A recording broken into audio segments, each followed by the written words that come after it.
All right, let's try that again. This week on the podcast, we're joined by Mendacii. We have big news from Steam. I review a little indie horror experience. Mendacii tells us all about Guilty Gear Strive. All of that and more in this week's episode of Next to Nothing. Roll the intro.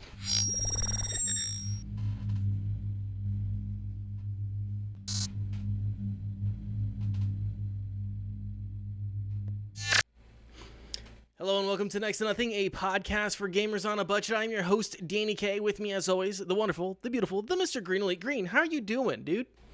I'm doing okay. I'm doing okay. Yeah, I'm having a good day. I'm doing all right. I don't know what else to say. Yeah. just How okay? you doing, Danie?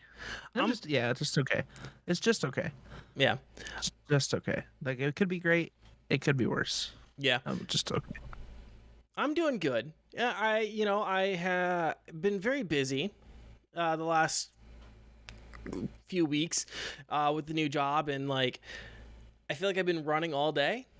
But I'm super excited to be here, and I'm super excited to have Mendacii. Mendacii, how are you doing? Heyo. You're earning the title of the powerful and the beautiful this week as you're filling in for Rev, who is still on hiatus from the show right now. How you doing? I'm great. My beard is massive with the power that Rev has given me for this episode. I gotta say, I'm doing a little bit better than lukewarm and mediocre. Doing pretty all right. Thanks for having me again, fellas. Yeah, it was a pleasure to have you on last time. If anyone was interested, they can check out our last episode with you. I'll try to remember to put a link in the description of the episode. But yeah, we appreciate all of you guys for watching and listening. If this is your first time with us, we hope that you guys enjoy and get a lot of value out of the show. We do strive to bring you guys the best value possible. Every week, we have a question of the week. This week brought to us by Mendacii. Our question is, what is your favorite part of a convention? What is your favorite part of a convention? You guys can let us know in the chats, comments, or you can even tweet at us. You can tweet at me, at Danie K, DANIECAE. So you guys can let us know your favorite parts of conventions. As a reminder, we have some other housekeeping I want to get out of the way real quick. First off, MidiCon, Cedar Rapids, Iowa Brewing Company, this Saturday, 1 p.m. to 3 p.m. If you are in the eastern Iowa, western Illinois area, maybe even southern Minnesota, maybe if you're in southwestern Wisconsin, feel more Chicagoland, Missouri. I think there is one person coming from Missouri. Falls. Yeah. Everywhere. Yeah. So if you guys are interested, come on and join us at Iowa Brewing Company in Cedar Rapids, Iowa, 1 p.m. to 3 p.m. this Saturday, July 24th, 2021. It'll be a blast. A lot of us are just going out, hanging out, talking to other content creators, talking to friends, and getting to know each other face to face, especially because we haven't had a chance to do that in 15 months almost? Oh my gosh. Yeah, man. Can you imagine going out and seeing people you care about in a space having fun? Right? Publicly? I can't. It's insanity. Yeah, super exciting, man. And it's first, MiniCon is also just really great, I think, specifically for the fact that it's nice and small. So, if you're still not used to being around a crowd of people, it's gonna happen. Yeah. Eventually. So yeah, it's just a nice way to kind of dip your toes back in the water. If you're anything like me, I was a hermit all last year. It's kind of rocking back and forth in my little house. And yeah, it should be an absolute blast. Yeah, and I will say I've been to Iowa Brewing Company. Fantastic location, beautiful tap room, delicious beer. They also have kombucha and soda for people who are non-alcoholic or underaged. So that is available there. I love a good kombucha. I haven't had their kombucha yet. I'm sure it's delicious. I'm certainly gonna try some. Also, as a part of our housekeeping here. I'd like to remind everyone that we do have a contest going on right now, a meme contest for our 3-year giveaway. All you guys have to do is create a meme related to the podcast and use the hashtag NTN in the number 3. And the creator of our favorite meme will get a $60 gift card to the platform of their choice, and runner-up will get a free mug from this year's merch lineup. I'm going to add a caveat, is that I have to be able to see your meme on Twitter. I have to be able to go into the hashtag and see it, otherwise it does not count. We'll probably give this contest another 2 weeks. There's no limit on entries. You guys can enter as many times as you want, make as many fucking memes as you want. And yeah, that is the meme contest. That's a lot of money. Yeah, that's also a really fun contest. And a mug, too, from your guys' merch lineup sounds super dope. Yeah, so, yep, meme contest. Winner gets a $60 gift card to the platform of their choice. Epic, Steam, Xbox, PlayStation.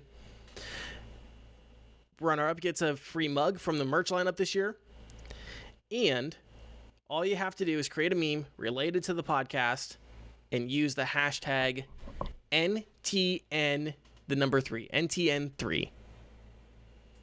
Super simple. Y'all should just go and do that. Go make memes while we talk at you. Yeah. Please. I'm sure we're going to have plenty of memeable moments in this week's episode. Which I feel... coming. Yeah, I'll be honest, I feel like we should maybe just get into it right now, huh? I think so. Stop beating around the bush and get into... I'm feeling kind of guilty. Maybe we should get our asses in gear and strive to make this show the best it can be. I'm going to order a gun-flavored pizza right now, Danie. Oh, come on. Come on. All right. I'll give it to you. All right, that was awful. Mendacii, tell us all about Guilty Gear Strive. All right, I'll do that, but then I got to put an Amazon order in for a wood chipper and a trampoline. So, okay, so Guilty Gear, if you haven't heard about it, is a really fantastic anime-style 2D fighter. And you all had the Rotakus on from Anime Club. Yeah, like this would be the game for them to jump into. This is not a Ninja Storm game. This is not a Jump Force game. This is an old school traditional 2D fighter. And it's probably the best one that Guilty Gear has put out yet. It's at least the one that I've had the most fun with. And I think it's probably the best one for new players, especially in the Guilty Gear universe, to kind of jump in. So the reason for that is that there's tons of really great trainings that they've kind of baked in. They actually do make you kind of play through a little bit of a tutorial, so you can't just like jump in and immediately get your fucking ass beat, which is a lot to say when you look at games like Street Fighter V or Tekken 7, Soul Calibur, so on and so forth. What they've kind of done is redid the online experience. And I am going to talk a little bit about fighting games and online, and might kind of step on the toes of a couple of the other online fighting games that are out there that are very popular right now too. So what Guilty Gear does is completely different from everybody, is that they have created this tower mechanic. So the game pays attention to how you play. And at the end of every match, it tells you what you did good, what you lacked on, and gives you like a little motivational line, like, you're going to become the master of fighting martial arts, at the end of the match. And it's super hype. And the music is absolutely fantastic. It's speed metal at times. Sometimes it's goofy. Other times it's just oh god, it's so good. It's so good. Like, if you like metal, it's a little J metal. It sounds a little fucking goofy, but I think you'll really dig it. Overall, the game pays attention to how you play. And when you go online and you want to saddle up and play against a real person, it pays attention to how you play and then puts you on a floors 1 through 10. 1 being the very lowest, like maybe you stood around and you hit punch, or you tried to kick somebody, or you're just sitting there and you're spamming square over and over and over. I'm not really sure who ends up on floor 7 or floor 1 rather, when they start out, but as you get better, you progress through the floors all the way up to floor 10. And once you reach here, it's essentially like a gateway, and you have to push through the gate into the celestial realm. In the celestial realm, you have the true murderers, the killers, like the absolute creme de la crop of the players in Guilty Gear Strive. And once you battle your way through the hordes of people that should just be training for Evo, you can make your way into the Celestial Temple and stay within the Celestial Realm for eternity. When you're up there, you're only going to play against the best of the best. When I first started playing Guilty Gear Strive, I've played several games like Guilty Gear, such as like King of Fighters, Street Fighter, of course. Play a lot of Soul Calibur. I've played a lot of Mortal Kombat. In fact, before I even became affiliate on Twitch, I would stream Mortal Kombat, but had to stop. And I'll kind of get a little bit into that in a little bit. Um, so when I kind of jumped in, I ended up on floor 7. So a little bit past that midway point, and already taking on people that were about my skill rank. And yeah, you're going to have some issues here because you'll be playing against people who have played way more rounds than you. So, like, they kind of get a little bit more of the mechanics. But the more you play against those people, you get to learn a lot more about the game and how those things kind of begin to mesh together. And again, the dojo, the tutorials that this game has, they will teach you literally everything. So, all you need is patience, willpower, and ambition. So the reason why I say that this is also the best of the Guilty Gears to jump into, especially if you're not big on fighting games, is because they had made so many changes, all for the better, in comparison to their other titles, because they actually listen to their community and the louder voices of their community. So when you have people like Wooly of Wooly Versus and Maximilian Dude, who are big names in the fighting game scene, saying, "Hey, this looks like crap," or "This does not play well," or "This HUD is filled with meters. I don't know what I'm supposed to be paying attention to 9 times out of 10, and it is incredibly daunting for new players." They listen to all of that. And Guilty Gear Strive is honestly the perfect amalgam of all of those little helpful hints that people gave Arx's systems. And it's so much better for that too. It's very nice, clean, and easy to look at. You've got your health bar, you've got your countdown timer, and everyone has 2 meters, one for an ability to stop someone from comboing you to death and kind of smashing you into a corner, while the other one is your super meter, just kind of run of the mill. Everyone understands, oh, when I have super meter, I can do super cool, flashy moves. And it's also an anime game, so it's gonna be super duper over the top. Everything's gonna look like the pinnacle of Naruto Shippuden, and it feels awesome every time.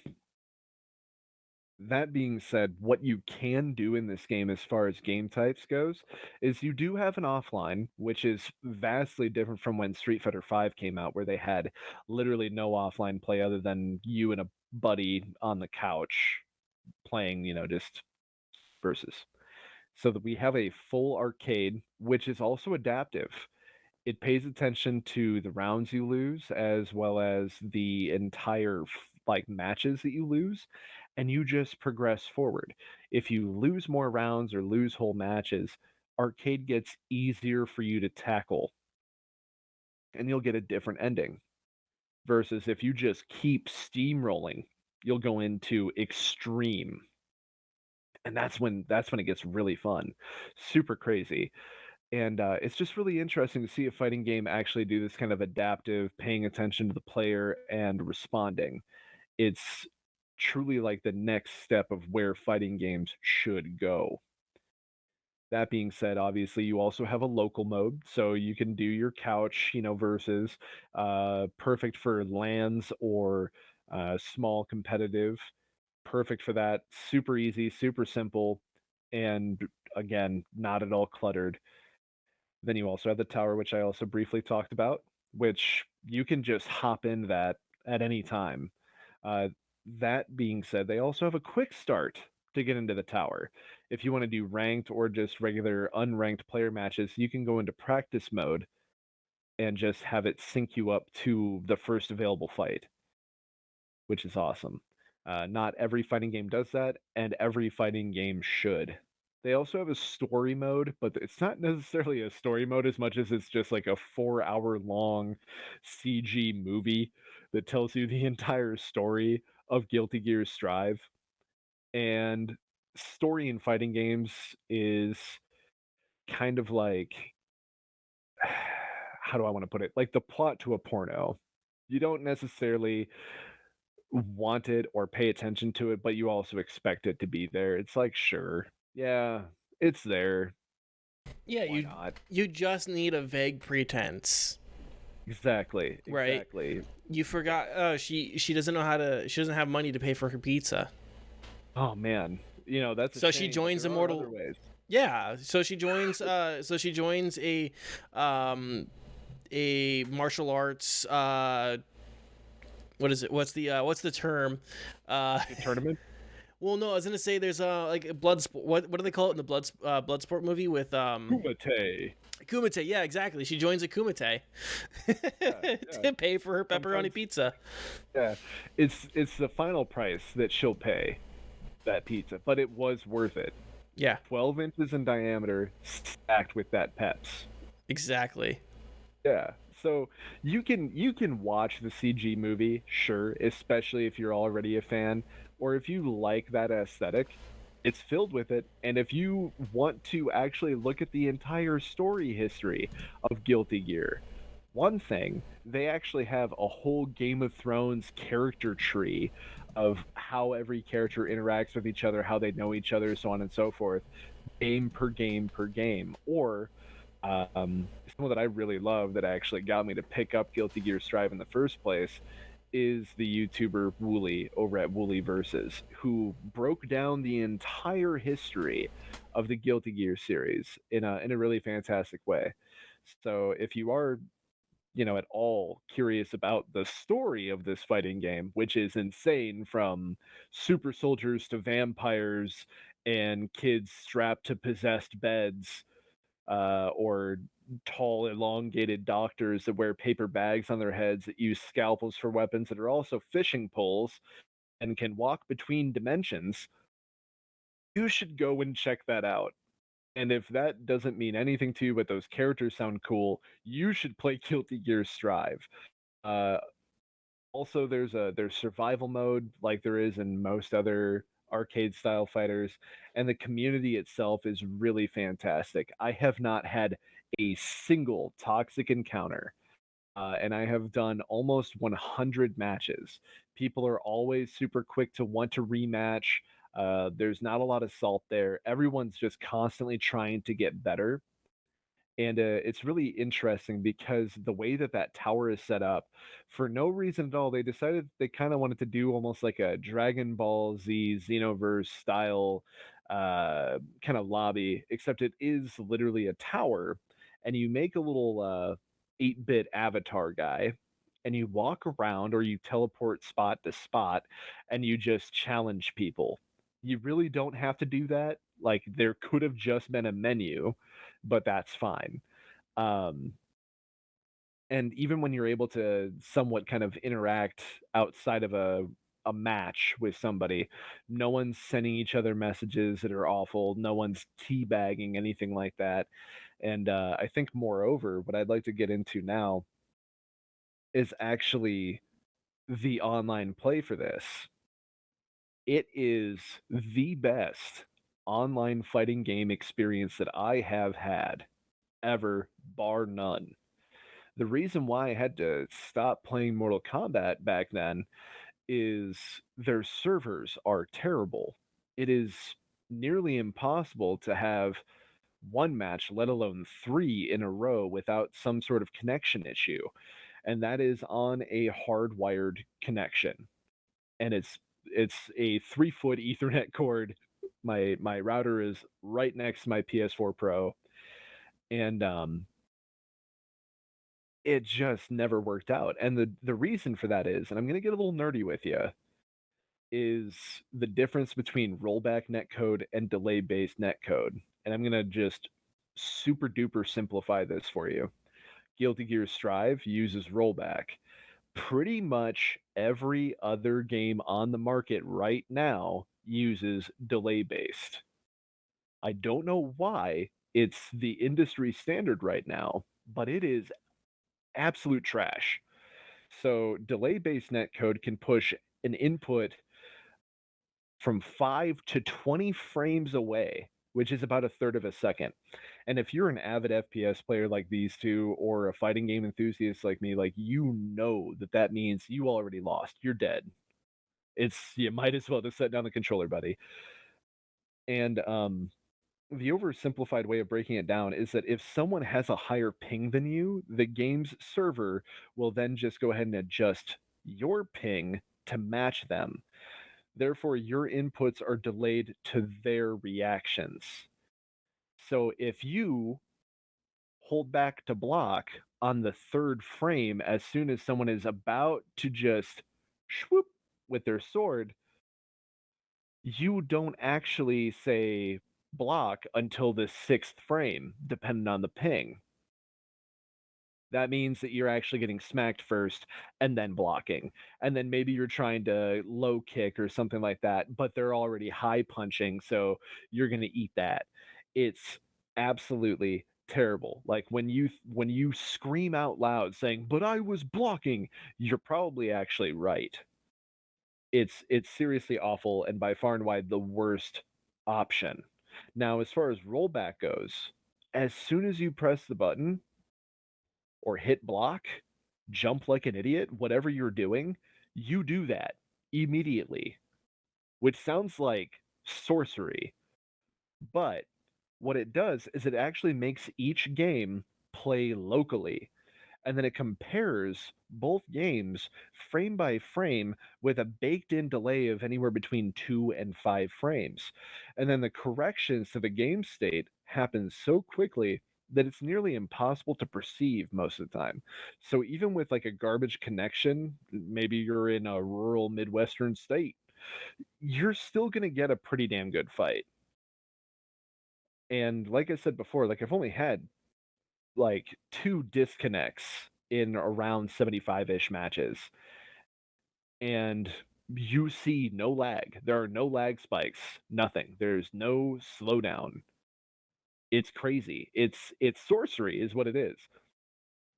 So the game on a PS5 runs at 4K 60 FPS native, but it has a baked-in rollback. I believe 5 to 7 frames. Yes, I gotta go. Okay. All right. Care. Give me 1 second here. Let's go on ahead and do an emergency break. Okay. And we'll be right back, guys. All right, guys. Thank you for... it seems we've been having a lot of difficulties tonight. Thank you guys for sticking around. Let's go on ahead and continue on with the show. Mendacii. We were just talking about Guilty Gear. Yeah, and just wrapping up. So what I was kind of getting at is that with the PS5, the game's able to run at 4K 60 FPS native. It has a steady rollback of about 5 to 7 frames online. Meanwhile, PS4, going off the PS4 Pro, and PC have anywhere between 1 and 3. So jumping between them can be incredibly jarring. So a lot of people even if they have PS5s, are actually opting rather to go for the PC option, especially if you have a USB kind of a arcade game stick, which is again super phenomenal for a 2D fighter as well. As far as like any sort of con goes to getting Guilty Gear or any cons in general for Strive, it's pretty small, honestly. The biggest one I would see are the load times when you're booting this thing up. It's like you want to boot it and then just like go to the gas station and like grab snacks and come back, then it's probably loaded in. And I had just found out why the load times when booting this thing up are so bad. It actually pings a Japanese authentication server over 100 times before it actually decides to boot into the main menu. But that's it. Like after that, jumping into a match, anything like that, it's super easy. And right after that match, hitting rematch is instantaneous and there's no slowdowns otherwise. The only other thing is there is one piece of DLC out right now, and that is a $15 palette swap DLC. Yeah. Just colors. Colors to your costumes. Every character, I think it's like 3 other palette swaps, and it's a 15 character roster. So it's small in comparison to most other games. $15. I don't know. It just kind of rubs me the wrong way. But yeah, I mean 15 characters, smaller roster means that it's a lot easier to learn your matchups. If you play one character and one character alone, it doesn't take you too long to learn all of your other enemies' movements and all of their actions and how to combat them efficiently too. So it's definitely easy to pick up. It's deep to master, however. But yeah, that's Guilty Gear Strive in a nutshell. Nice. So I do have some information here for if Mendacii's review, his um, very in-depth and knowledgeable review sold you guys on this game. You guys can find it on PlayStation 4, 5. It's also an arcade machine, and you can get it on Microsoft Windows, like he said. It is available on Steam, currently retailing for $60 American. If you want to pick it up on PC, here are the minimum required specifications. Windows 8 or 10 64-bit operating system required. You need an AMD FX 4350 running at 2.4 gigahertz or an Intel Core i5 3450 3.10 gigahertz. You need 4 gigs of RAM. For a graphics card, you need an Radeon HD 6870 1 gig or a GeForce GTX 650 Ti 1 gig. You need to be compatible with DirectX 11. You need a broadband internet connection and 20 gigs of space on your hard drive. So nothing like super duper intense, but it's Right. not a potato. It's not a potato game. It's not a game that's going to run on your potato machines. Yeah, and it is gorgeous. There are a lot of effects going on, and there's also a lot of slowdowns and everything like that. Every counter hit will actually like almost kind of pause the game for a minute.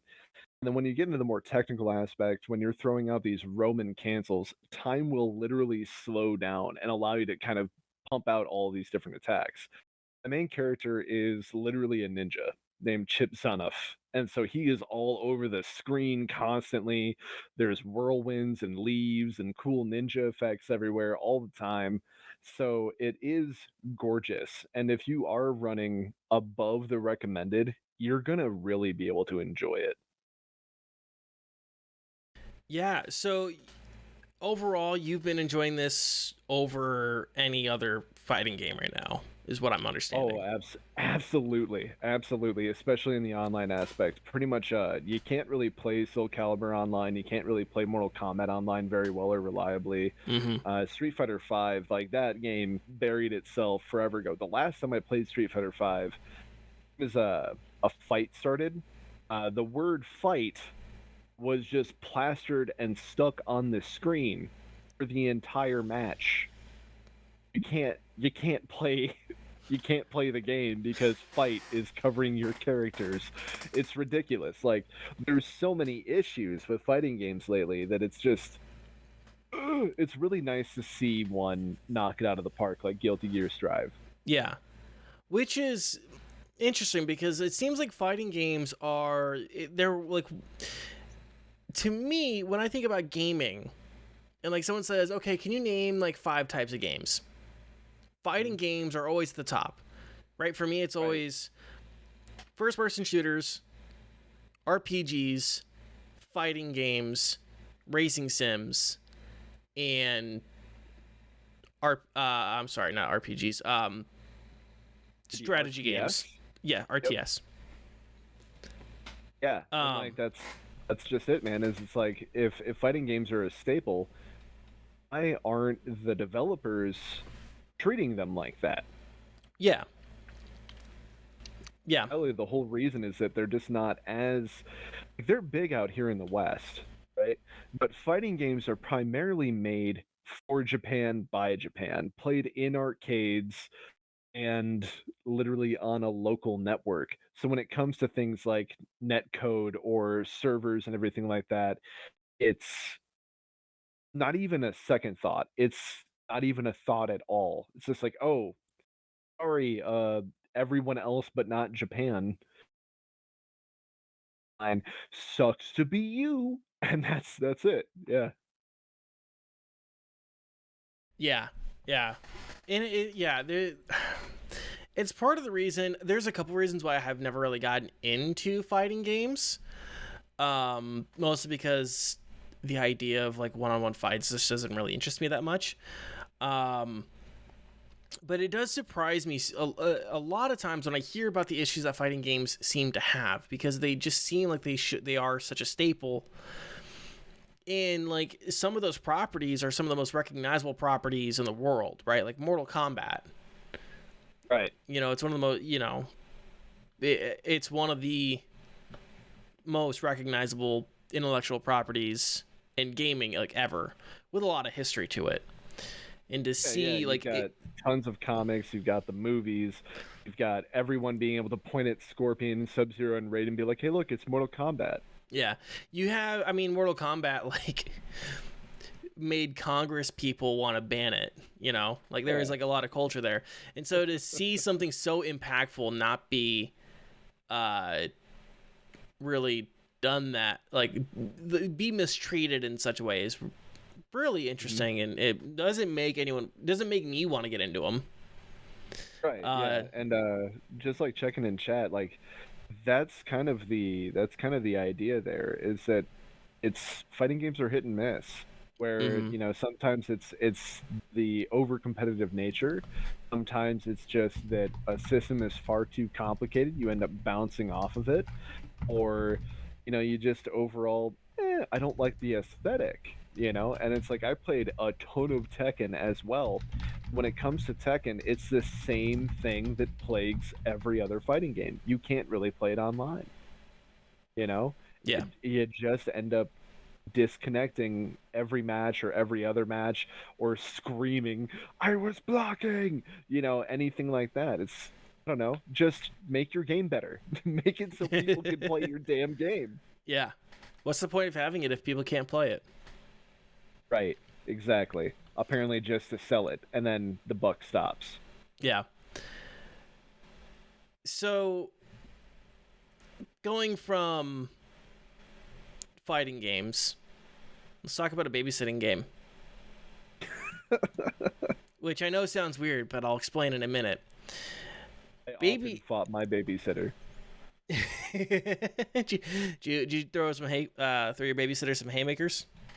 I would wrap my arms around her waist, fly into the air in a corkscrew, and then turn upside down and corkscrew her into the ground, splatting her head on the carpet. Wait, what? Yeah, what fighting games. Got you. Oh, I got you. I'm like, what kind of WWE bullshit are you talking about right now? They're alive, Ryu Hayabusa. Whenever I hear someone refer to Dead or Alive, I immediately start judging them. Yeah. the boob simulator. You know. Mm-hmm. I don't know about you, but I've never Mendacii. seen boobs actually behave that way. Oh, I don't think anyone has, as if they are like weightless Jello packets, just floating, swinging. Yeah. All right, so Baby in Yellow is a babysitter simulator by Team Terrible, which they originally made for the GMTK Jam in 2020. It's available for Windows, Google Play, iOS, and Linux, and I played the version 1.0, which is available on itch.io for free. And the name, as I was like looking for things, by the way, is a reference to the King in Yellow, where it gets some of its inspiration. Oh, that's interesting. Mm-hmm. So like I said, it's available on itch.io for free, with a donation option being available if you choose to tip Team Terrible. The game is a pretty simple affair. You are a babysitter taking care of a baby, feeding, changing, putting the little bastard down for bed. But things get a little spooky as the nights go on. The game is pretty short, so I'm not going to really speak too much more about what happens. I'm not even going to show you guys video for two reasons. First off, I don't want to spoil anything. Secondly, everything's broken anyways. So no video. I want you guys to actually go play this for yourself. It really only took me 30 minutes to play the game, and I played through it a few times. And I'll kind of get into that here in a little bit. But so technically speaking about this game, it runs smooth, no bugs or glitches. Yay! Excellent. No issues there. Art and lighting are done very well. Baby looks creepy as hell. Even when it's normal. The set design is pretty basic, but it provides enough atmosphere for the game. So we'll give it like a C. We'll give the set design C there, a C grading. So, like I said before, the game is really short. And I'm not sure if Team Terrible is updating the game anymore, but I could be wrong. Could for sure be wrong. Team Terrible, if you guys see this, let me know if you're still updating the game. But there are some things that I would have liked to have seen in this game because it is so short. Firstly, there are no, like, as far as I can tell, no alternate endings for this game. The ending that I got the first time was the ending I got the third time. And I would have appreciated seeing some alternate endings. Would have made the game more interesting, like to try to figure out like how I could change things. So, for example, here's an alternate ending that I could see. Right, so you can pick up the baby. You can open up an oven. I think you guys are seeing where I'm going with this. Back where it came from. Yeah, so like, and I'll be honest, I certainly did try to leave that baby in the oven multiple times on multiple nights. I put that little bastard in there and left him to roast, and nothing happened. I like sat there for like a good 2 minutes. Oh, my baby back, baby back, baby back.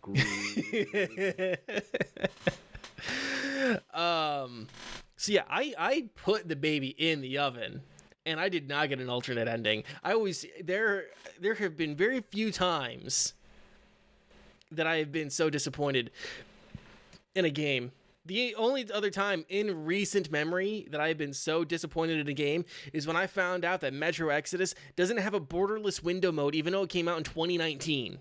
What? Yeah. By the way, guys, there's a Metro Exodus review coming as soon as I finish up that game. Anyways, there is a secret room, which I found, at least I think I found, unless there's another secret room. But it doesn't really provide a ton of interest. There are books in the house, but you can't read any of them except for one note or something, which I think they would need to add those and it would just make the game more interesting to be like, oh, why is this baby the way that it is? Let me read this book and see. There's like not a lot of context, intrigue, or mystery for the whole atmosphere. So yeah, there's just like a lack of content here. It's very short, but overall the experience is good. Like I said, just lacking in the areas that I described. I do think it is worth a pickup, especially if you want to add a few other games into the mix.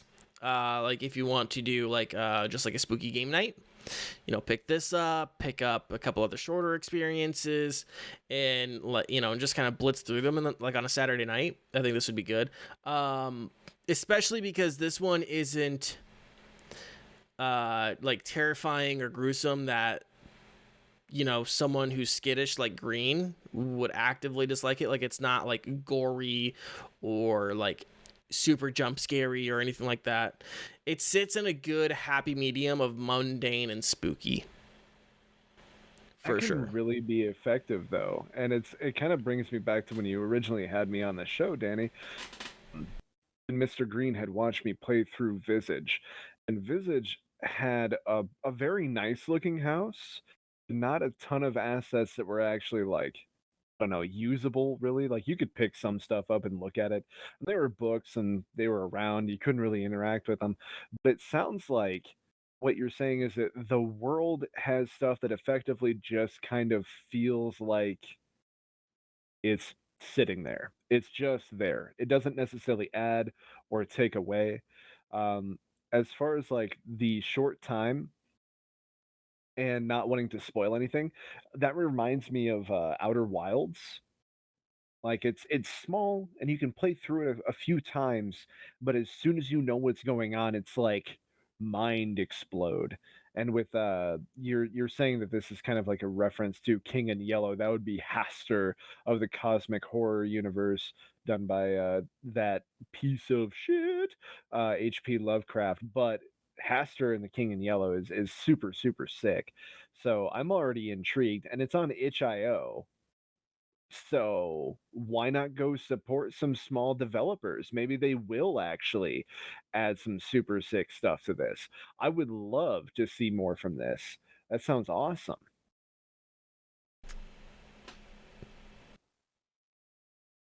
Sorry, I hit wrong buttons. Someone's like making fun of Lovecraft. What? Yeah, Lovecraft. he was a terrible person. He was an awful person. Don't look up the name of his cat. Yeah, that's typically the staple right there. Is go no further than looking at his cat. Yeah, thankfully he's dead, and no one's really laying claim to everything that he did is golden and peachy, but we do still sell books with his name on them. It's one of the main reasons why when there is something like this, I like to refer to it as cosmic horror rather than Lovecraftian. Yeah. Yeah, bury that man's name in the dirt, fuck him and forget him. But yeah, and you said it was short, that you played through it 3 times. How short are we talking, Danny? Oh, like 5-10 minutes. Oh, okay. Yeah, it's like, why not? Why not go check it out? Why aren't you downloading it right now? Yeah. Exactly. And like I get, like it was made for like a game jam, so there's only so much you can expect out of like projects like that. It would just be nice like to see them kind of like update some stuff like that. If it takes off, what's stopping them from adding more? Yeah. So yeah, it's like I said, it's a great experience, especially for like a short night, right? Like you want to like spend a couple hours playing spooky games with friends. Definitely one to pick up for sure. So yeah, that is The Baby in Yellow by Team Terrible. You guys can pick that up on itch.io. Again, it's also available for Android and iOS. Do you want to take a quick break? Sure, yeah, let's do it. All right, guys, we'll be back in 2 minutes. Stay right there. All right, and we are back. And real quick, guys, before we get into our next topic, I do want to let you guys know the reason Green had to leave so suddenly was that he had a pretty serious family emergency. I'm not going to divulge any information on the show right now, but go on ahead and send him good vibes. either through Twitter or let us know like in the YouTube comments. Send Green good vibes. Let him know you guys love him and that you guys are there for him and all that good stuff. All right, yeah, let's go into some of the news. Which we had some really interesting announcements in the industry itself this week. Starting with Netflix adding video games into their library. So yeah, Netflix has Goofy. Yeah, well, and I've been listening to other people in the space. Like I listened to our friends over in the Game Deflators debate this on their most recent episode. Like who is this for? Like how are they gonna do it? And I have my own predictions that I'll get into after we cover some of this. So Netflix has decided it's finally time to get into gaming. The digital streaming juggernaut has made a big hire last week in Mike Verdu as vice president of its new gaming development wing. Verdu is formerly of EA, Oculus, and Zynga, if you're like me and have never heard of him before.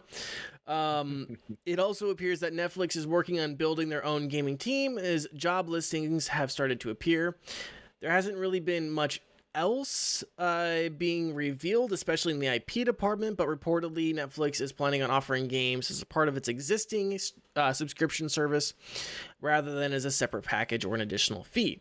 Something I can get behind 100%. I think basically what their plan is like, we're going to offer games. You still pay $12.99. And then like, so we started adding more games. You're not going to pay $14.99 or whatever it is. Right. I think that's the strategy that they're going with this. Netflix has kind of ventured it into interactive media before. They do have a show, Black Mirror Bandersnatch and You vs. the Wild are both interactive shows. And I might be wrong on this, but I know I've seen it on there, the Minecraft story mode. I don't know if they just have it as like a movie on there or if you can actually interact with it.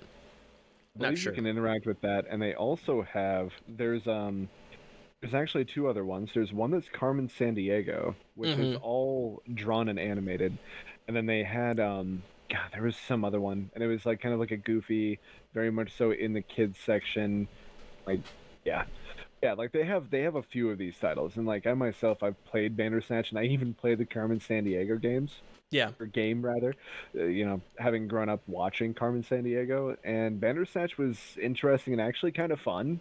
I don't know, it had a ton of endings, and there was some actual replay value in which you actually have to go through the story a couple times in order to get an actual true ending. So like they did put a lot into it.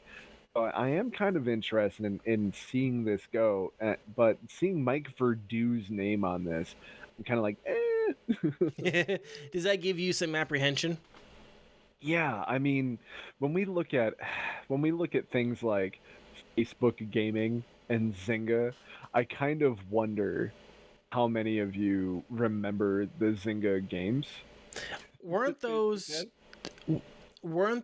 like the like Farmville and similar? Pretty damn close. Like I don't know if you're as old as I am, but MySpace also had some Zynga games, like Build Your Vampire Mafia or Build Your Mafia, and just really kind of bare bones, but they were browser games. That's kind of what he's been doing. He was working on the Facebook VR deal until that got bought out, Oculus, yada yada, and then he worked at EA for like a year doing EA mobile crap, and so it's just like he knows how to do a project, likely how to build it, how to build a team, so on and so forth. All of the reviews by former employees on his LinkedIn are also pretty positive. So he's got to be a decent boss and know what he's doing, but what kind of content is this going to be? Are we going to see like Castlevania the animated game straight from Netflix, or is it going to be like Build Your Mafia with your mafia bros? You pick one or two. You want to pick a submachine gun, or you want the shotty? Yeah, build your Peaky Blinders. One of those things. Yeah, build your Peaky Blinders. I'll build my Peaky Blinders. I'll tell you that right now. But what I was originally super apprehensive about before reading into it is, was Netflix going to try and sell us a Steam controller? Like, you gonna you gonna So come out with a Netflix controller, bro? that's one of those things that the game deflators actually mentioned. They're like, how and here and this is where I have my predictions that I can get into. I do want to mention real quick. It sounds like the full service will come out next year in 2022. We don't have to wait too long. No, not too long at all. So, I mean, do we want to get into some of our predictions here? And I would love to hear predictions in the YouTube comments. Like, if you guys want, like, sound off down below in the YouTube comments or in the chat right now. And I can get into my predictions, and we can kind of suss this. We can kind of like discuss this together. So here's what I'm thinking. I don't think we're gonna really see full AAA games out of Netflix, especially if they aren't planning on selling any sort of hardware. I don't foresee them doing that, and the reason being is that these games have to run on PCs, Xboxes, PlayStations, phones, Roku devices, the Amazon Fire Stick, Apple TV, Google Chromecast, right? There's a lot of these devices that it's going to have to end up running on. Oh, yeah.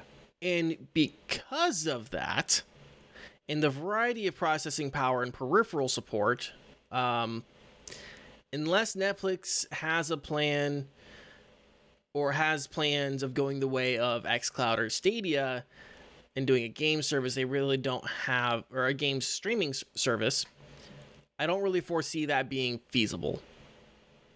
Oh, yeah. Yeah. And I really don't want to see another Stadia.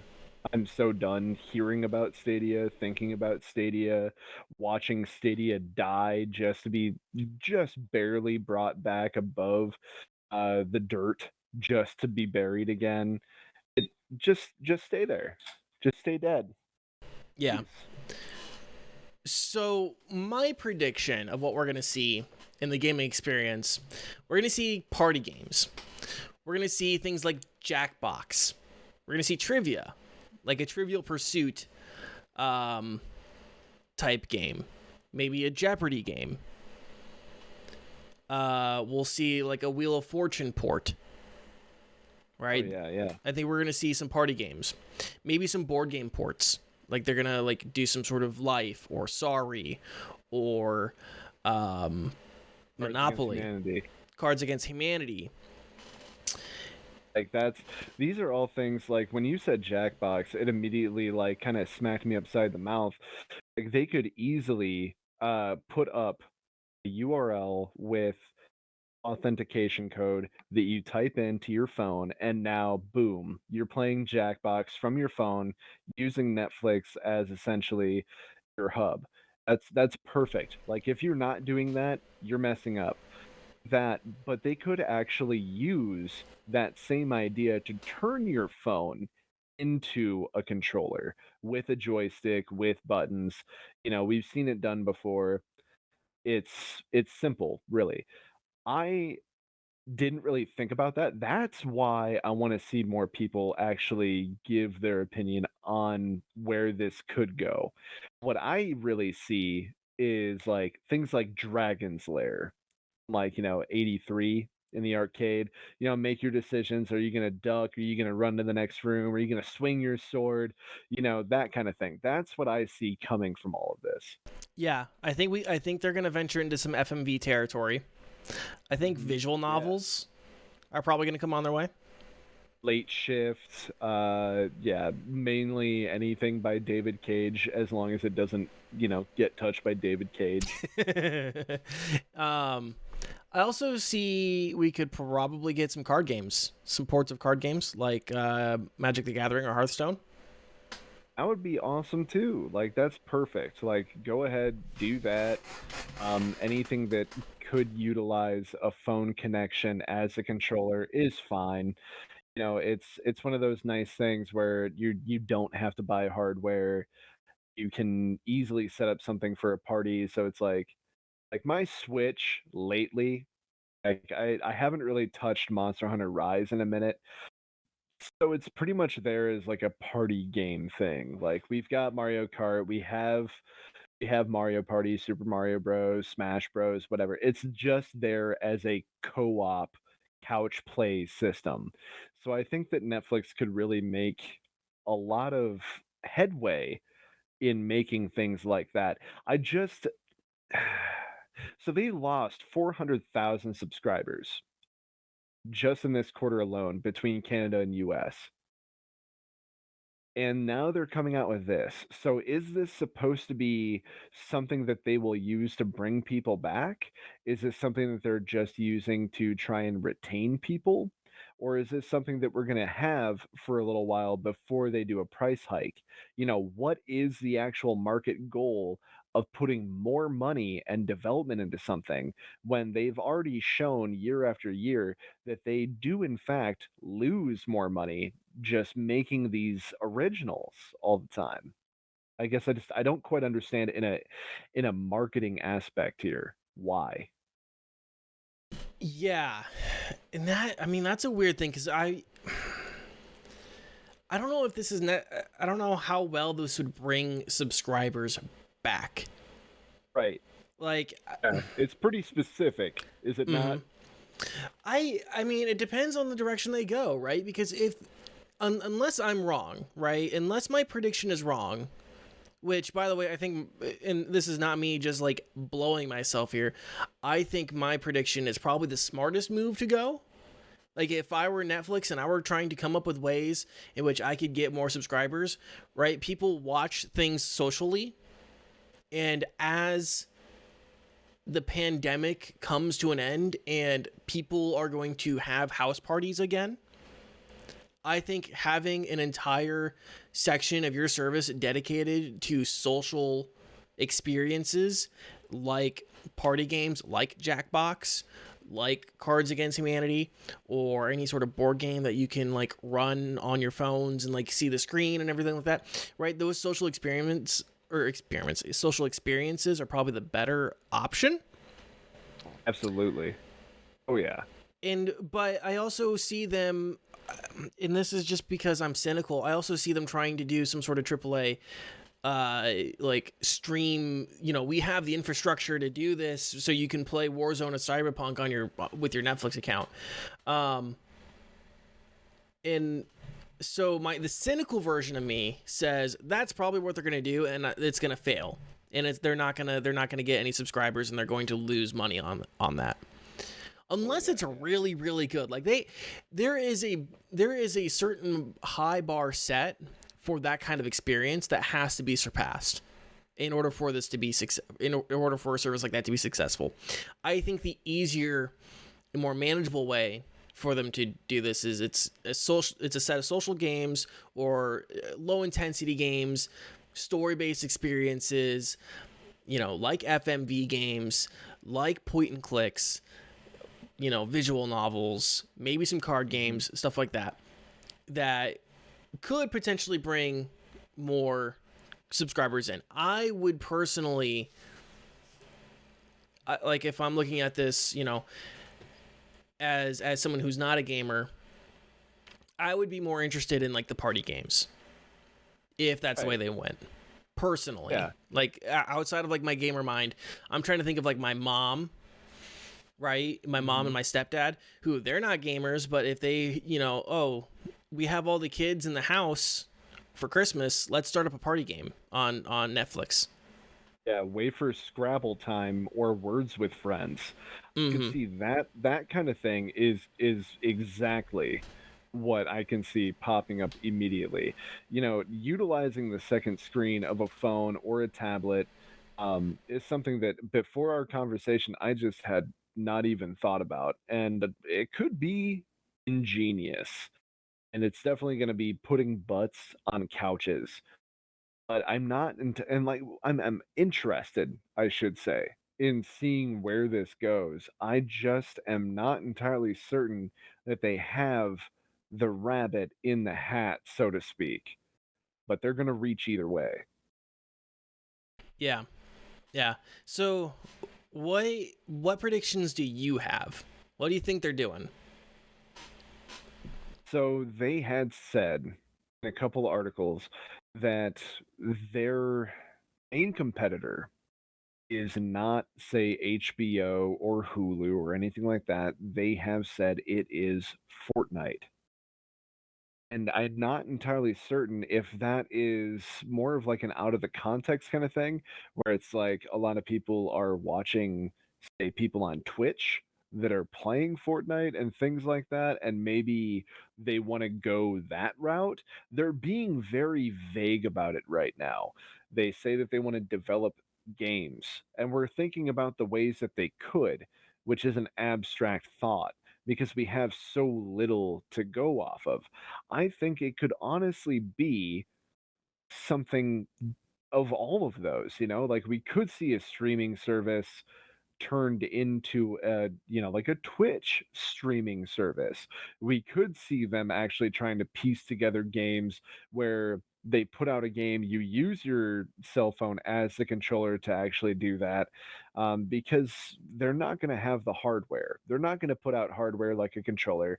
You can't expect people to use a remote to play something like that. I don't care if someone has used a toaster oven to beat Dark Soul.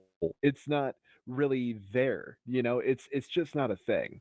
So Yeah. And real quick, it's like I was yeah, mentioning with like the variety, this isn't yeah, a Roku remote. This is actually the remote to my lights, but it's about yeah, the same size yeah, with the same amount of buttons.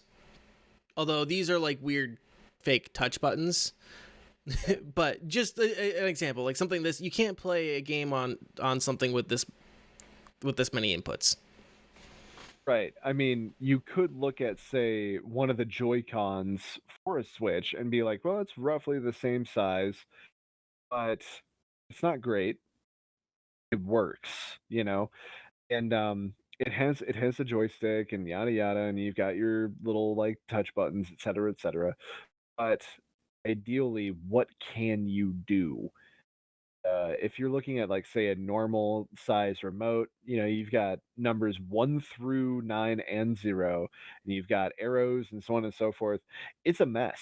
It's a mess, dude. That's not a controller for a video game. So yeah, I'm not entirely certain. I want to keep my trap shut because I hate looking like an idiot, but I am interested in seeing what comes next. At least curious. Yeah. Yeah. So we'll see how everything holds up in that regard. I hope I'm right. I really hope that Netflix isn't trying to do some other like they're trying to do the Amazon Luna or Google Stadia.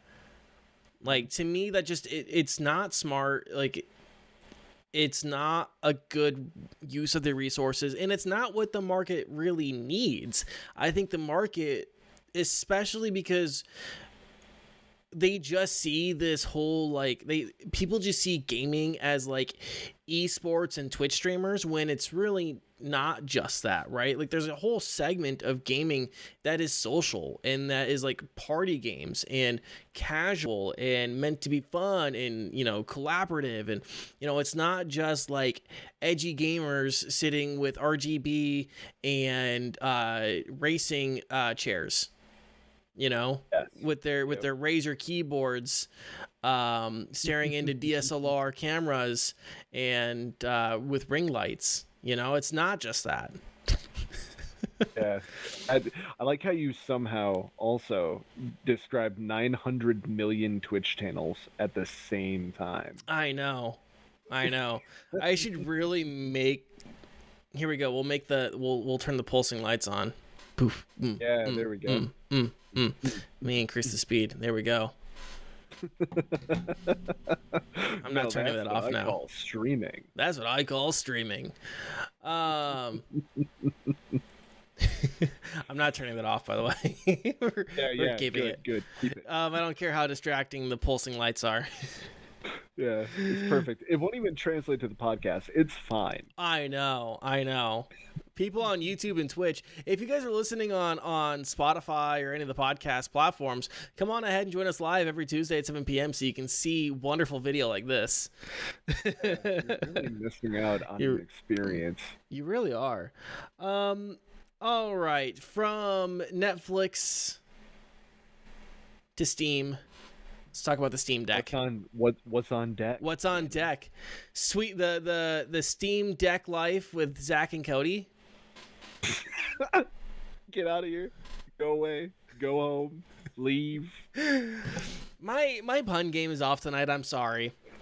So Okay. Valve is once again trying to enter the hardware market, breaking the gaming sphere for about a week after officially announcing the Steam Deck, a handheld gaming device that will allow you to play your Steam library on the go.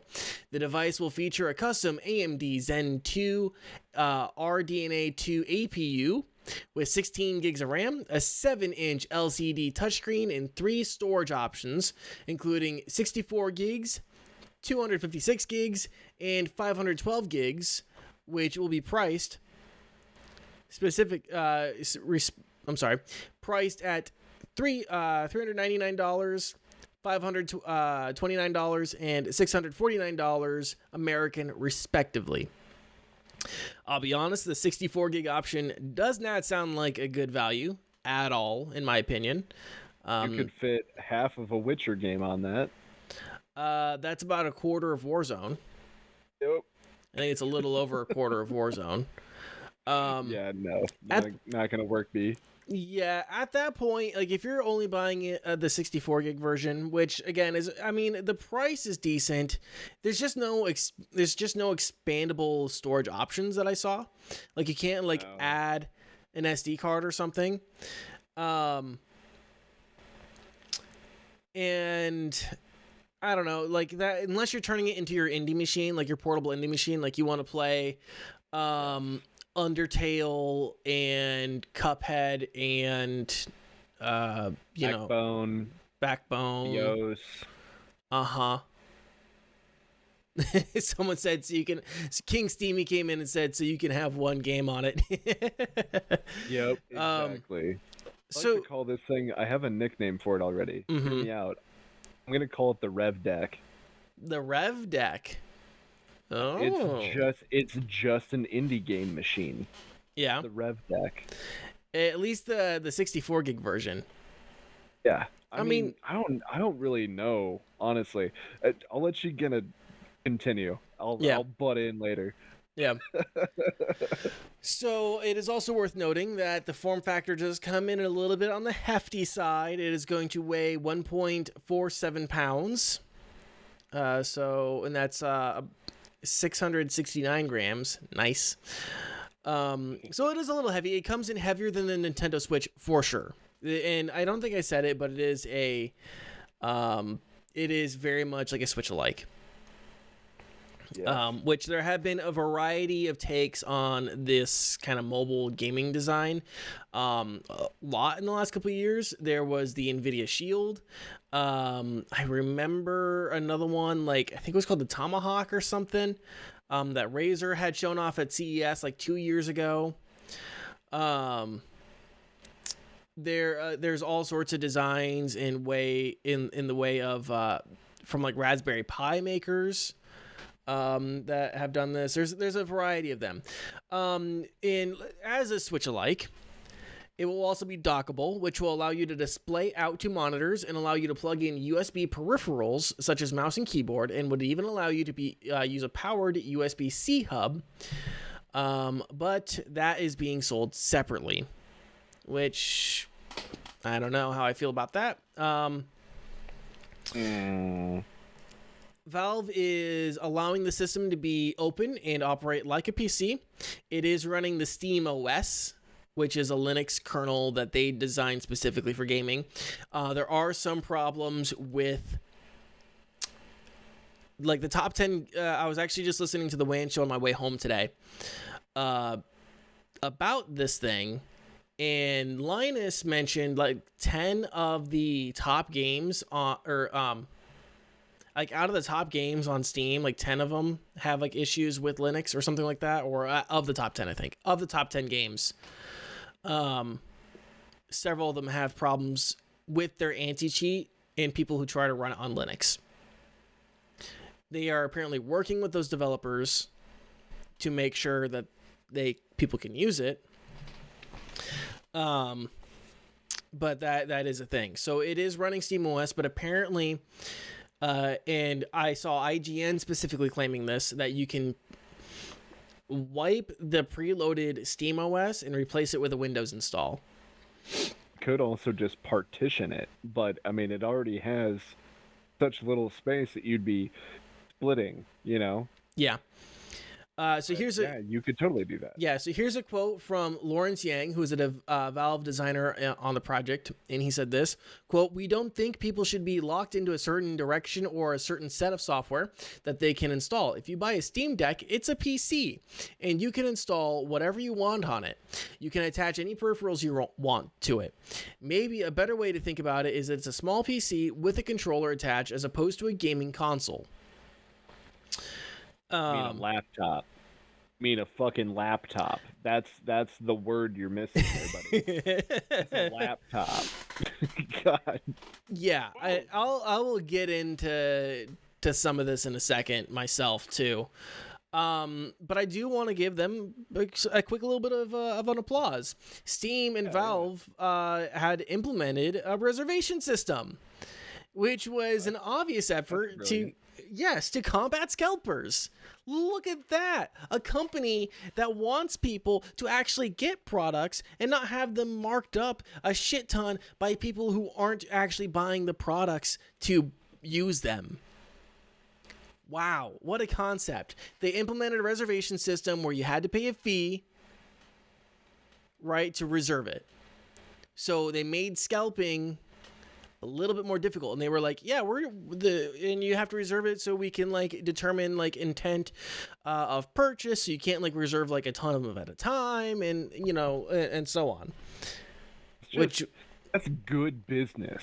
Yeah, it's just right there.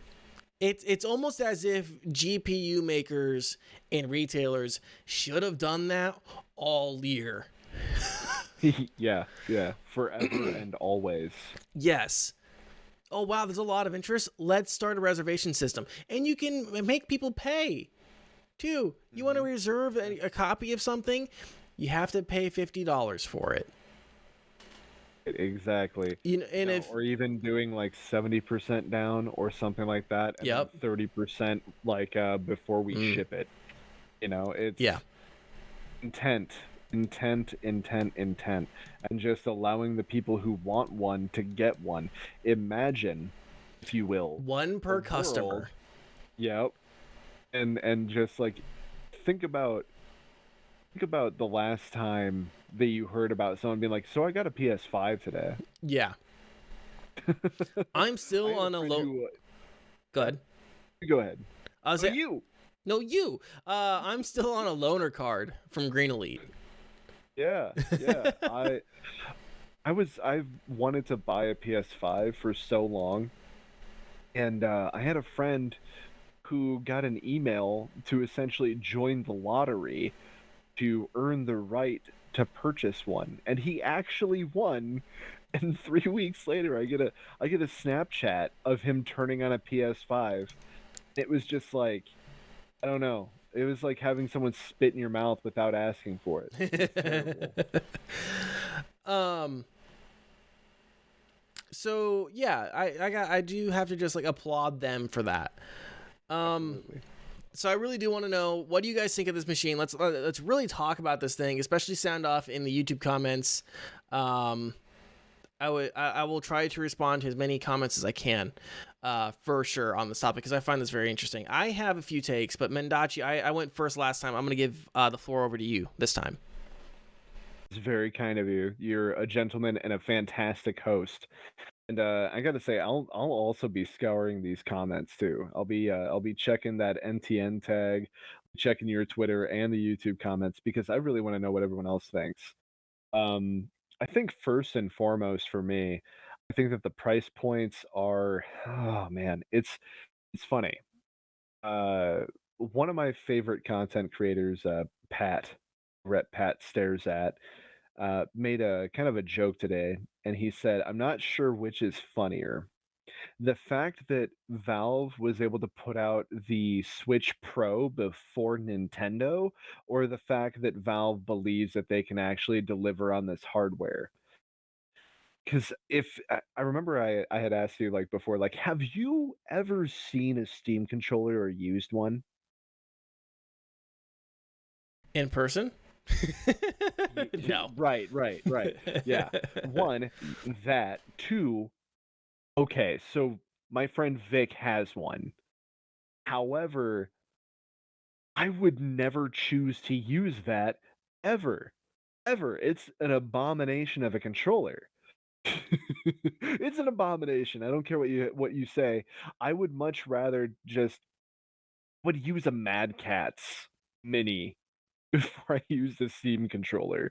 It's terrible. So when I'm looking at this price point, right? So we're looking at $400 for the 64 gigabyte option, and we're looking at a Switch, which their terrible OLED combo is going to be coming in at just that number. When that ends up dropping, and that is absolutely useless. And when it comes to portability, as far as the Steam Deck goes, absolutely useless, super terrible, don't care. I'm not trying to like pick up and run around with my indie game deck, my Rev deck, if you will. Love you, Rev Sven. And it's just going to sit on my entertainment center and play Steam games for me. Like that's all it is. It's a PSTV. If you remember that at all. Except the wonderful thing about a PSTV, which was a tiny little maybe quarter of an inch to half an inch tall, 3-inch wide little guy with a USB deal and a micro SD thing and a Are you slot for you to put PS Vita games in. are you referring to an Ouya? No, the but you would think. You would think. Yeah, like the PSTV, this like little forgotten piece of gaming equipment history allowed you to play PS Vita games on your fucking TV because no one cares about portable gaming in the West. Like literally no one. No one's like, "Oh man, I got to go to work. I better grab my Steam Deck before I go." Like no. No one's doing that. No one is taking anything that is $650 before tax out of their house, just like on their family vacation. No, you're not. Don't lie to me. Anyway, it's the one thing that the PSTV has over the Steam Deck is that you can add more space. You can swap out micro SD cards. The Steam Deck is effectually a concrete state. It is a gaming laptop that you cannot upgrade or update. If you want to play games You that can came upgrade. out, You can upgrade some parts. some parts. You can But you when can it actually comes upgrade this. You can actually it has NVMe storage in it, Okay, so you can upgrade. fantastic. So you can upgrade the NVMe storage. Okay, you got that going for it. I just wanted to No, point that you're out. fine. Yeah, yeah. No, you're fine. But when it comes to say calling it a PC, which is why I was like, you know, it's one of those things where it's not, it's not, it's not, it's not. It is a gaming laptop. It is so far and wide one of the most concrete. This is how it is. Like you can only do so much to it, and it's going to play some games. But primarily, I don't see this thing actually playing any AAA titles. It's not going to be your gaming PC on the go. It is effectively a Switch Pro that is an indie game player. That's it. If it's not on the Switch yet and it's just on Steam, grab it on your Steam Deck. But I'm not sure if I'm going to do that for $650 when I could put $650 into a gaming PC. Yeah, yeah.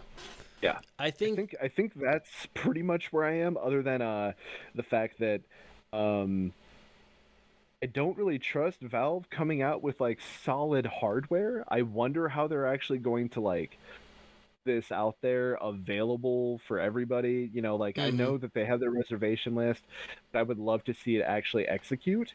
And this do you know what a Game Gear is? Do you know what a Sega Game Gear is? I believe so. Yeah. Eh, That's what this is. Mhm. This thing is essentially that size, It's bulky.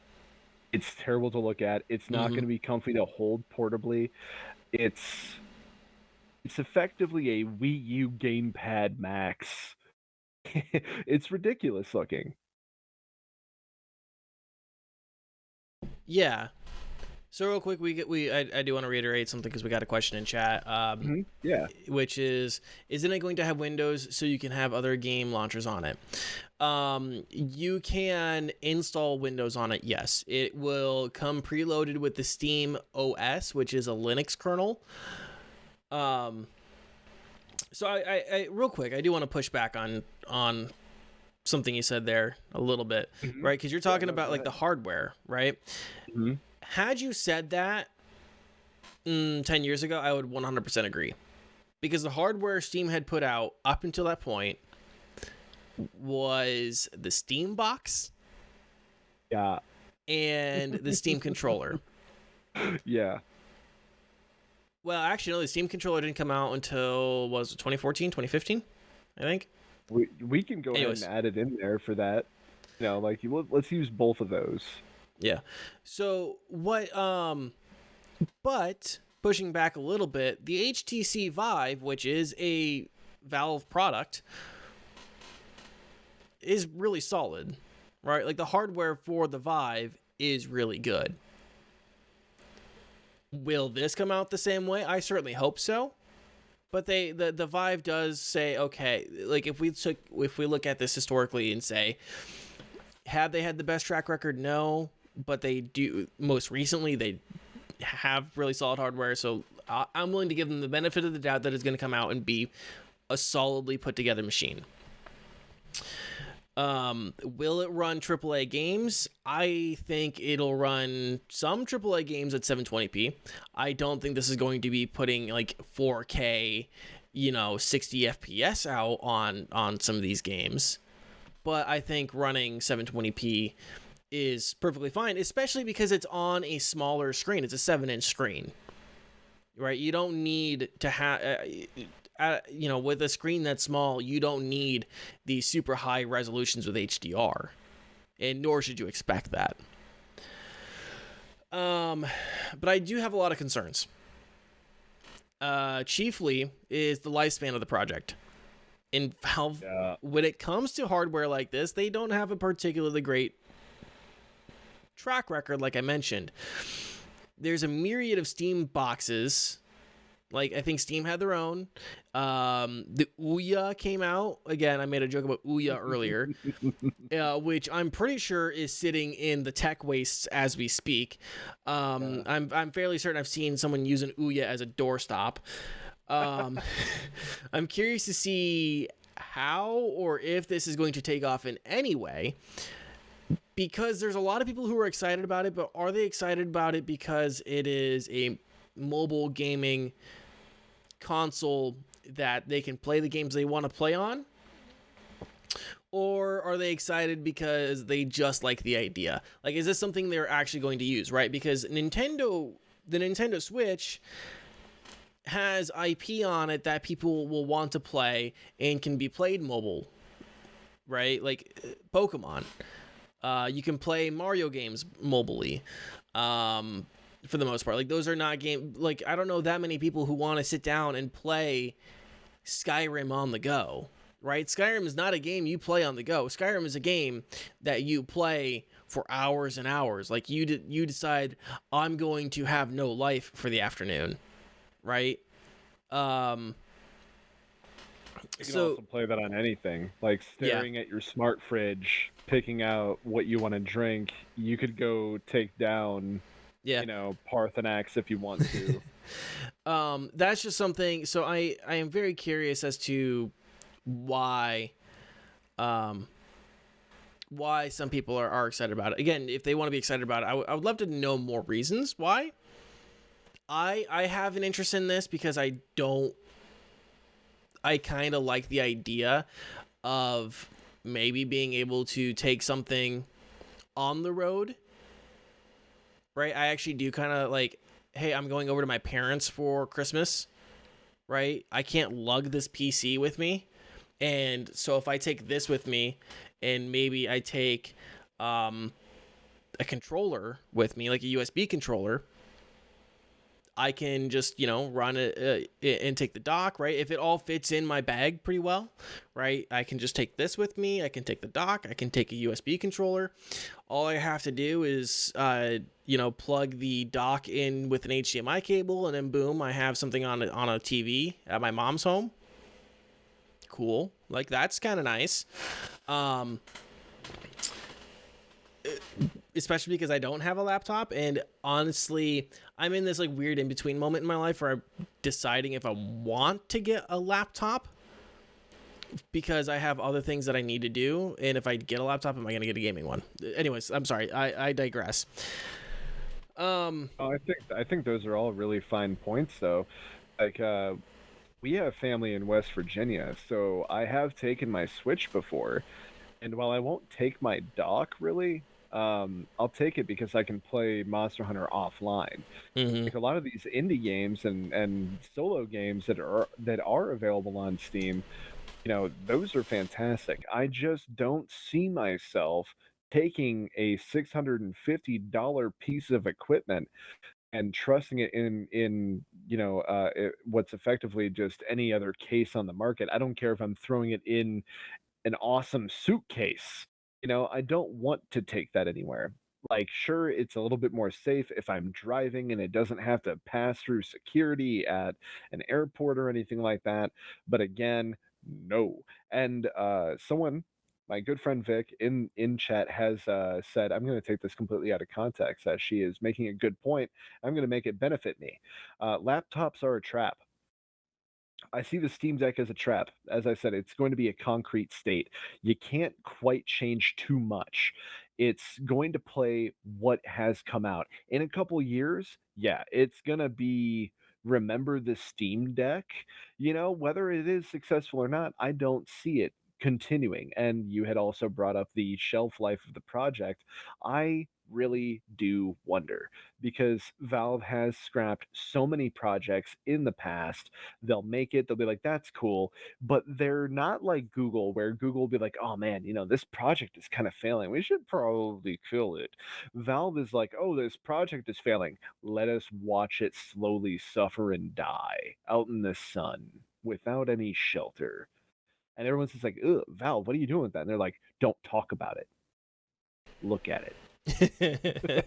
It's so I kind of wonder. I do kind of wonder. I am extremely apprehensive, and it kind of sucks because like I am the perfect person to market this to. Someone who doesn't really care about having an extremely awesome tower setup. Mm-hmm. Pretty much all my gaming console.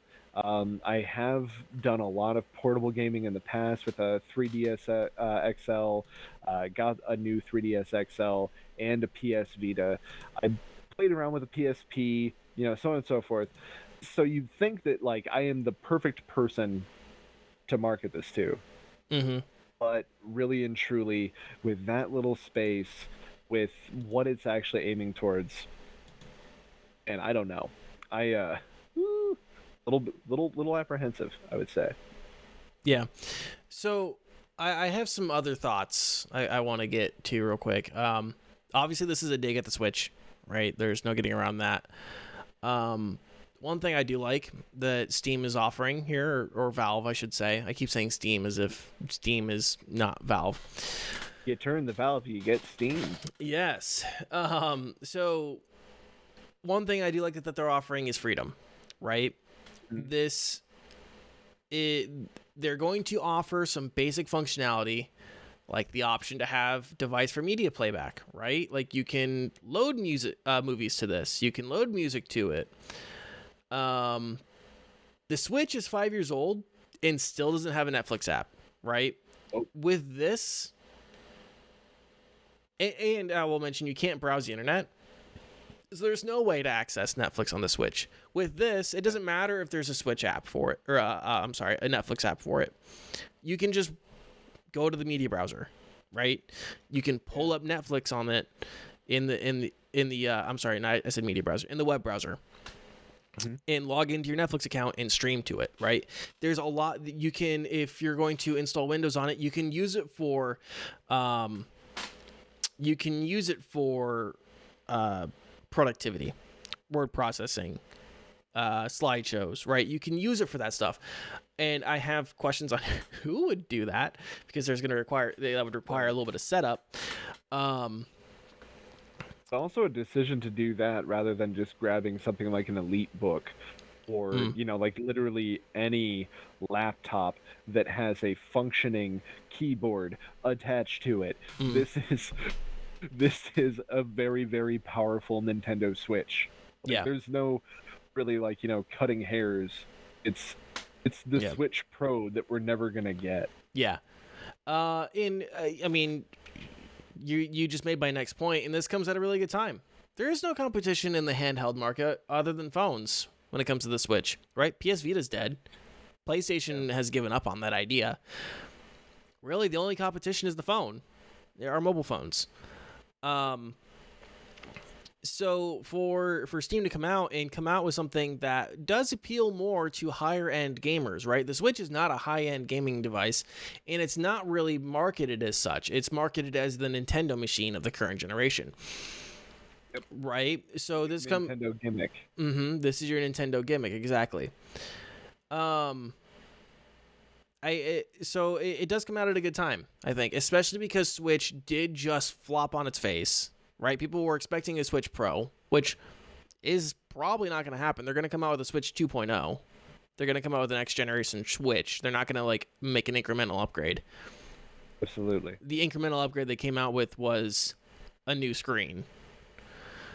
Yeah. Oh god. Yeah, and it's like that literally it serves zero function other than when you're on the road. And yet at the same time there's nothing to actually run games at a higher frame. It just is going to look better. Yeah. Fantastic. So yeah. So there's some questions I have here when they're marketing the Steam Deck, which also I'm going to mention the naming is terrible. They couldn't come up with another name. They know. Yeah. They know that Elgato has a product called the Stream Deck. Yep. Oh, name is terrible. They should have named it something else. Could have called it the Steam Board. Yeah, Steam Board. Or, just like, the Binbendo Street. It just literally anything but. But honestly, it's kind of funny because both companies are really terrible at naming things. Yeah. We have Switch OLED coming out. We have the Switch Lite. We had the new Nintendo 3DS XL versus the Nintendo 3DS XL. Yeah. It's ridiculous. But I mean, it's not been a generation for good names. No. For anything. Xbox One X, S, X. It's just terrible. Terrible. No one knows what they're buying anymore. They're just like, give me the new thing. Yeah. So, right, they want to make this as a portable PC, which again, as you alluded to, is just a laptop. But it's not. It's not a laptop. In terms of productivity, who would use it like that? The form factor doesn't really lend itself to anything other than gaming when it's not docked. I could see maybe having a good dock setup for it to answer emails or something like that, but you're gonna need to dock it in order to do anything productive with it. Always dock it, man. It's also not powerful enough.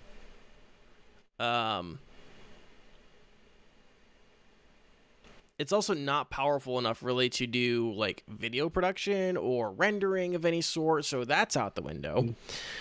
Yeah, it's it's supposed to be 100% gaming all the way through. Something that I think would be smart though, when you were kind of talking about docks, I was staring directly at my Nintendo Switch dock.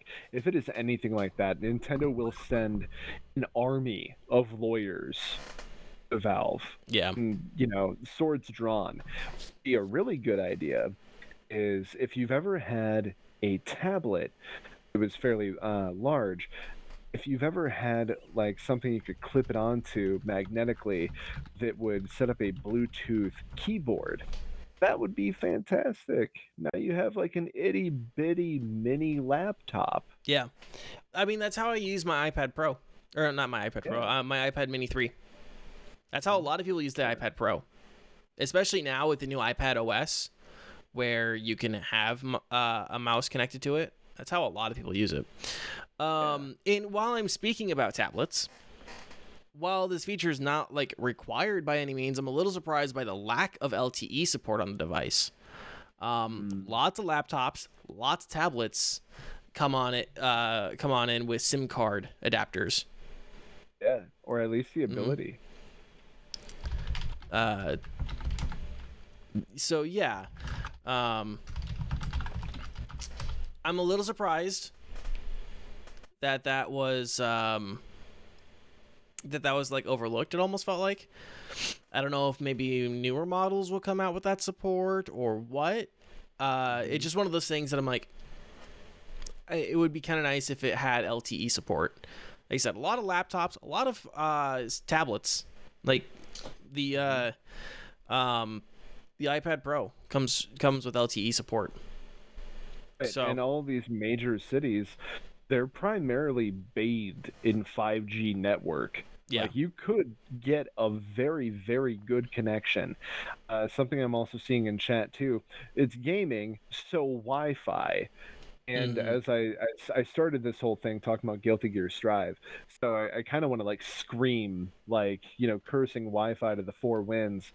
But really and truly, if their dock also doesn't have an Ethernet port, it does, or at least already better than the Nintendo Switch. I had to buy, I think it was like a $15 Ethernet adapter to actually plug in my Ethernet cord so that I could actually play it wired. Ridiculous. Why? Why? Last week when we were talking about the Switch OLED and talking about the dock updates, I mentioned the fact that the new Switch dock is going to come with an Ethernet port, and Ren was like, wait, when you said that, I'm like, wait, doesn't it already have that? And he goes, oh no, that's where I had to go buy a dongle and was pissed off about it for 3 days. Oh yeah, absolutely. Yeah. As soon as I got I had Monster Hunter Rise coming, I was like, oh shit. If I don't order this, I'm gonna have to play this over Wi-Fi. No. And I have never ordered something from the devil himself, Jeff Bezos, faster. Yeah. So my last little bit that I wanted to mention in terms of my concerns is just how well optimized, both performance and in terms of support, are games going to be for this device. And similar devices, for that matter, because there's going to be more of them, and a lot of them are probably going to run the Steam OS. Will these things ultimately flounder like the Steam Box craze because games aren't designed for them? Right? That is a big concern of mine. There are plenty of games that could probably run them. That can probably be run on them. There are probably a variety of games that one could say probably would benefit from this form factor, right? We can probably talk about Shovel Knight, or we could probably talk about Hollow Knight, or any sort of Metroidvania. Right, games of that nature, RPGs, games that would run really well, but there's an issue when they want to start talking about AAA games, right? Is Far Cry gonna run on this well? Is Far Cry gonna be played well on this? Like, is Far Cry gonna be a little bit of a mess, right? Or the new Ubisoft free-to-play shooter, what is it? X Defiant. XD. X Defiant, which the game itself, I will say, by the way, the game itself doesn't look god awful, but it's not a Tom Clancy game. What the fuck? That is not a Tom Clancy game at all. Also, whatever fucking happened to Hyperscape? Anyways, sorry. All of these dead things. Yeah, sorry. I keep digressing. Anyways. Oh man. Yeah, no, the thing is though, Danny, is that if it can play Far Cry, the space that is allowed on that Mm. almost assuredly enough means that you'll only be able to play Far Cry on it. So now it's no longer the Steam Deck, it's the Cry Deck. It's the Steam Far, the Steam Cry, whatever you want to call it. It's the space on it is not even utilizing what's available. It's of the same size. It's not anywhere near what you need to run multiple, or rather have multiple AAA titles on anything anymore. Yeah. So let's wrap up some final thoughts here on the Steam Deck, Good call. and then Good wrap call. up the show. Perfect. Final thoughts. Ooh. I think honestly, if it does come out, which I'm about 50-50 on it actually succeeding in shipping out units, that reservation list, I guarantee you there's going to be people getting Steam, like having put down the 650 large ones, and they get the 64 gigabyte. I think that it's just going to be a fucking mess. I think it's going to be a shit show, because while this is a really fantastic marketing idea to actually have a reservation list, um, I don't really see them being able to get a handle on just how explosive this is going to be. You're going to see a lot of streamers as well as your average consumer trying to reach out and get something like this, especially someone who doesn't want to, say, have a $2,200 gaming setup and they think that this is going to be the perfect thing for that. They have a lot of things to answer for before consumers really feel super safe. I think that the naive ones that are just like, oh, cool, Steam games on the thing. I want that. It's cheaper than a gaming PC. They're gonna grab it and then ultimately end up getting depressed. I don't really have a lot of super positive things to say about this. I hope it's good because that means that it will end up being a good thing for me to maybe invest in. So, uh, cautiously optimistic. Gotcha. I'm cautiously optimistic too. I think this will. I will see. I believe it'll see some degree of success. I think more in the vein. It's not going to be gangbusters, right? It's not going to be Nintendo Switch level success. I think this is going to be something along the lines of like the PS Vita, right? Mm-hmm. And it's the only, partially because it's probably going to be the best option when opposed to the Nintendo Switch for some sort of mobile gaming device. I think this is just me here. I think people are going to see this as basically as close to the Switch as you can get without it being the Switch. I think this is going to be the living room PC that everyone has wanted for a while because it's going to support things like that. It's going to support couch play, especially with titles that really don't see a lot of couch play. Yeah. I don't see. They keep marketing this as. They keep saying this is a PC. This is a PC. I don't think it's going to get used like that. I don't know how many people are actually going to wipe the SteamOS install, or partition their hard drive, and put in Windows 10 or 11. Excuse me. I don't see that happening. Neither do I. I'm thinking like of my own personal use case, right? For something like this. This would be the living room machine and the thing I pack in my bag when I go visit my mother. Right? Christmas, Thanksgiving, right? We're going to go to a hotel, right? This is the thing that I pack with me when I go do those things. Especially if like the dock is a good form that can fit in a bag. That's going to be when I use it.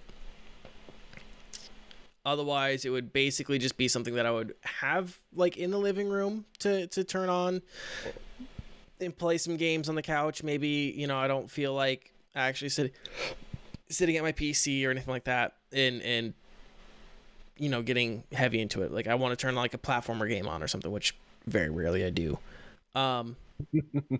Join us, Danie. Join us. The only other use case I can really see for this is somebody who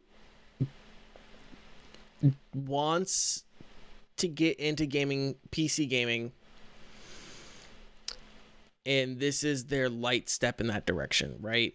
Which I don't really see that many people, right? Because if they're gonna try to do it on their laptops first, right?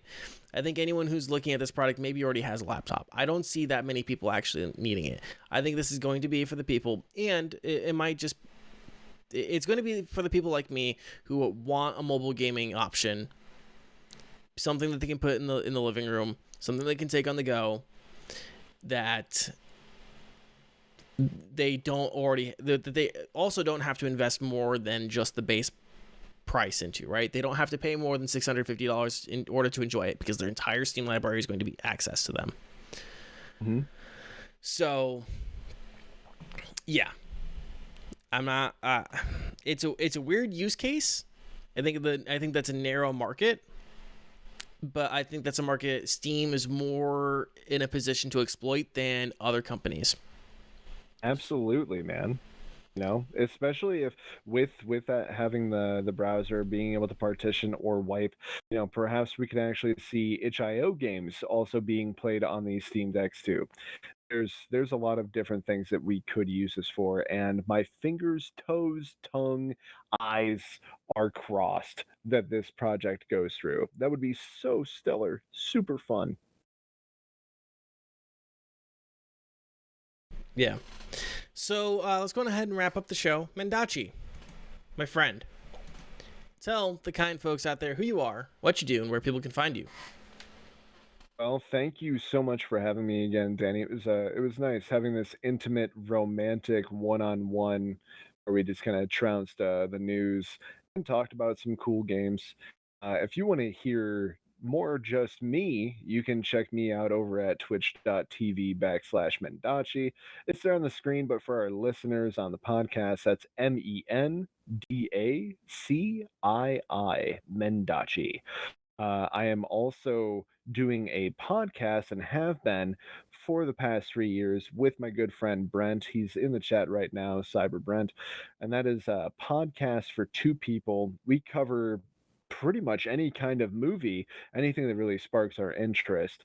And soon we'll actually be moving into doing commentary for a lot of the movies that we watch. So you'll have an episode where we talk about it, and you'll also be able to enjoy an episode where we actually do commentary. If you want to feel like you're hanging out with two of your closest buddies and they're just kind of hanging out with you watching this movie. So, you know, you just got a lot to choose from there. And then hopefully, again, fingers, toes, tongue, and eyes crossed. Um, I am working on a really super sick D&D project with another friend who is in the chat. Victoria is bored, who is Victoria's bored on everything, and hopefully you'll be able to listen to that D&D project and watch it live on Twitch. And the best way to find out if and when that actually takes off is to follow me again on Twitch at twitch.tv/Mendacii, Mendacii. It has been an absolute blast. Thank you so much for brightening up my week and asking me to come and hang out with you. Yes, thank you for coming on. I really appreciate you coming on and hanging out. I'm going to speak for my co-hosts real quick, since neither of them are on. Let's start out with Green Elite, guys. You guys can follow Mr. Green Elite on Twitch at Mr. Green Elite. I'm sorry, at twitch.tv/Mr. Green Elite. You can also find him on Twitter and Instagram, Mr. Green Elite. And on Instagram, I think it's Mr. Green Elite TV. And you can also find him on TikTok, Mr. Green Elite. Guys, I don't know what he's got going on. Like I said, he has a pretty serious family situation going on right now. I don't know when he'll be on live next. So make sure you guys go follow him. If you want to join my Discord, I'll make sure I share information, and I'll make sure I tweet out information for Mr. Greenlight as things develop for him. Revsven is still on his hiatus right now. Hopefully we'll get him back at some point. But check him out on Twitter, Instagram, Twitch, TikTok, and on YouTube. Revsven TV on most of those. Otherwise, it's Revsven, REVSVEN. Go check him out there. Again, I'm not quite sure what he's got going on, what his schedule's looking like, so make sure you guys follow him and keep up with him if you are wanting to check him out. Otherwise, coming up on my channel, Friday, Saturday night, I am going to be playing Hunt Showdown. Again, absolutely addicted, cannot help myself. I cannot contain my love for that game. It is actually currently on sale right now for $20 on Steam. They just added a new map, which I am stoked to try. That is going to be an absolute blast. So that'll be Friday, Saturday night, and then Sunday we're going into I'm gonna start calling Sundays single player games, or single player Sundays. Sorry, single player Sundays. We're gonna be playing Metro. We got some more Metros done, and I'm excited to continue on playing with that game. So again, you guys can catch me on twitch.tv/DanieK. You can also find me on YouTube, Danie K Media. Find me on Twitter and Instagram at DanieK. That's all spelled DANIECAE. I should be the only one with that name. If I'm not, you guys tell me. I'll fight them. It's pretty unique. Yeah. It's part of the reason I have it. I've never had to fight anyone for my name. You a blade to take their hearts and eat them. You will be the only one. The only time I've ever had to get a different name was when I've already made an account and I can't remember the password to that old account. So then it becomes the Danie K. Right. I also fall under that same category. I've never met another Mendacii. Yeah. I'm happy. I'm gonna keep it until I die, or you part from my cold dead hands. Yeah. So guys, that's gonna do it. That's gonna wrap up the show this week. It means a lot to us. We appreciate you guys for watching and listening. If you guys got some value out of the show, make sure you drop me a follow, subscribe on YouTube. Don't forget we have a question of the week this week, brought to you by Mendacii. Don't forget to respond to that. I'm sorry that things are broken in the Discord there. Whoopsies. We'll just go on ahead and do that there. Anyways, what is your favorite part of a convention? What is your favorite part of a convention? Let us know in the description.